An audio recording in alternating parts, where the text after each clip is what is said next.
Bienvenue dans l'Africa Newsroom. Nous sommes ensemble pour une heure de décryptage de l'actualité africaine.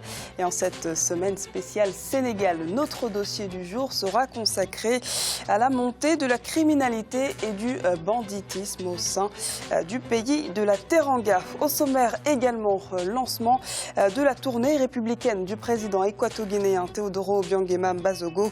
Le chef de l'État s'est rendu dans la partie insulaire du pays pour une première étape. Et puis Mohamed Farmadio est dorénavant président de la Somalie. Les parlementaires somaliens ont désigné l'ancien Premier ministre comme nouveau chef de l'État du pays. Après plusieurs reports, le scrutin présidentiel a finalement eu lieu ce mercredi. Et ils sont avec nous sur ce plateau pour en parler. François Gomis, docteur en sciences politiques. Amadou Silla, coordonnateur de la diaspora des Sénégalais de France. Et notre éditorialiste Jean-François Akandi Combé. Bienvenue, messieurs, sur ce plateau. Merci. Place tout de suite à notre dossier du jour.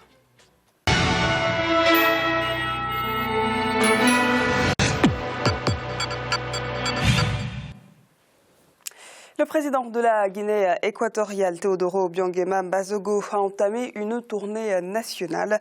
Le district de Bané a constitué la première étape de ce périple. L'occasion pour le chef de l'État de rappeler ses priorités et notamment la nécessité de former des ressources humaines qualifiées. Reportage de Léopoldo Enemé-Basoué, notre correspondant en Guinée équatoriale. Commentaire Idalat Mirabel Bissou. Le district de Bané, première étape de la tournée d'État du président Teodoro Obiang-Nguema Mbasogo dans l'ensemble du pays. Une tournée qui répond aux promesses du chef de l'État équato-guinéen lors de sa campagne électorale en 2016, à travers laquelle Obiang-Nguema Mbasogo avait annoncé la construction de nouvelles infrastructures sociales visant à contribuer au développement du pays.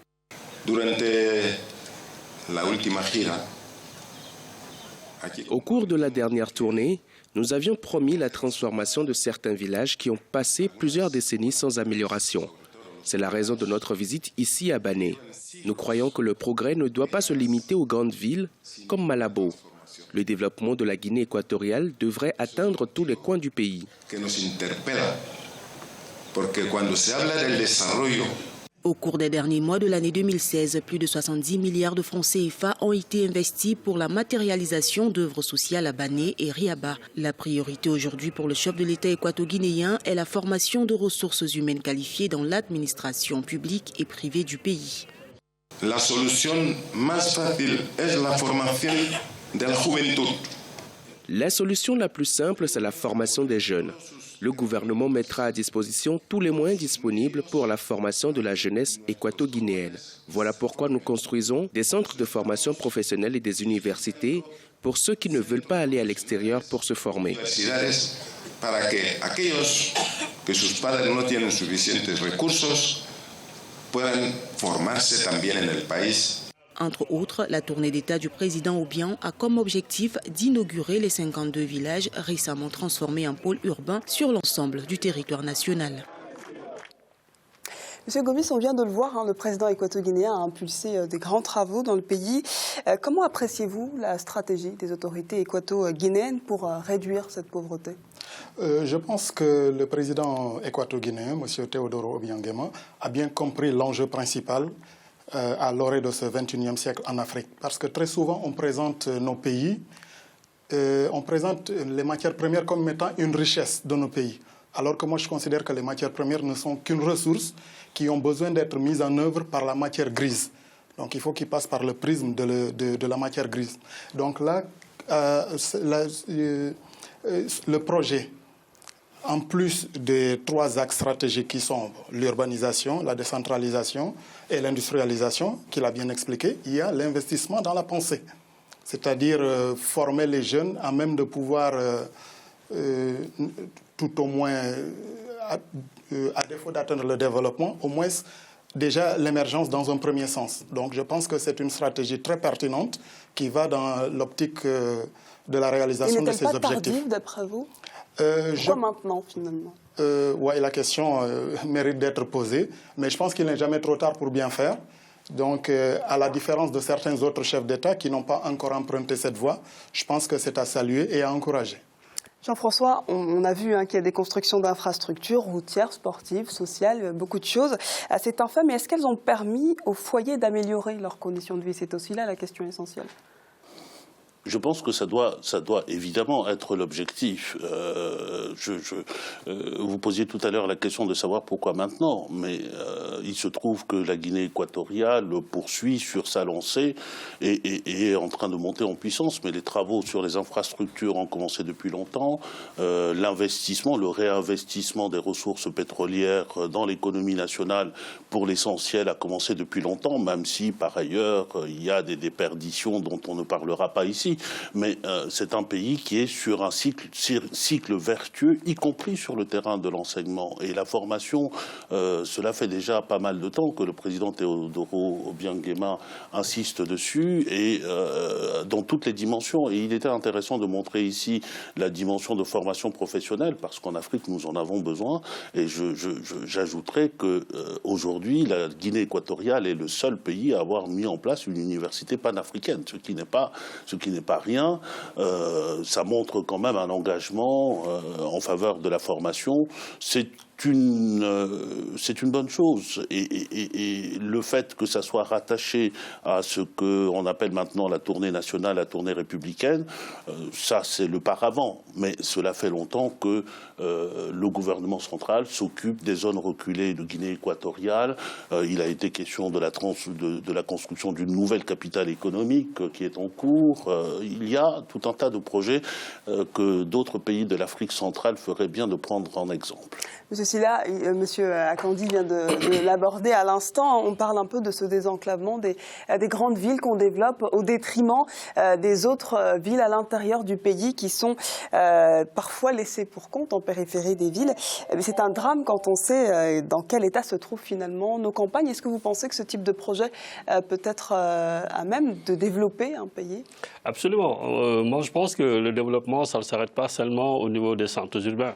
Il faut aller à l'intérieur, parce que je pense qu'à l'intérieur, il y a aussi de la matière, en tout cas, à travailler. Et donc, l'exemple, effectivement, que montre ici le président équato-guinéen, je crois que c'est un exemple extrêmement intéressant. En tout cas, moi, quand on parle de la Guinée équatoriale, je suis très optimiste, pourtant en Afrique. Quand on parle des pays africains, je crois que la Guinée équatoriale montre quand même cet optimisme qu'on peut avoir sur le continent africain, parce que c'est une dynamique qui est mise en route et puis qui se développe. Je crois que ça doit être un exemple effectivement pour les autres États africains.